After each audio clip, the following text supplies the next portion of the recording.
Le bilan de la catastrophe ferroviaire de samedi soir dans le sud de la Pologne s'est encore alourdi et fait désormais état de 16 morts et de près de 60 blessés.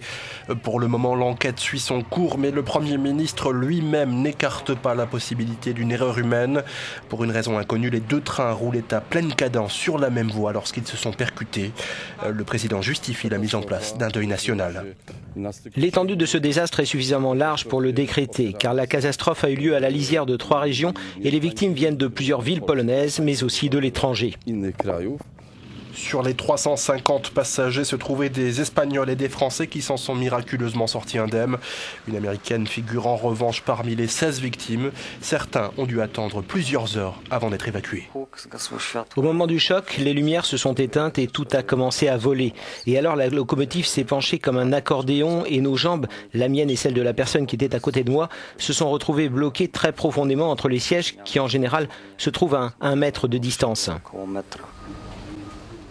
Cette catastrophe ferroviaire est la plus grave qu'ait connue le pays depuis plus de 20 ans.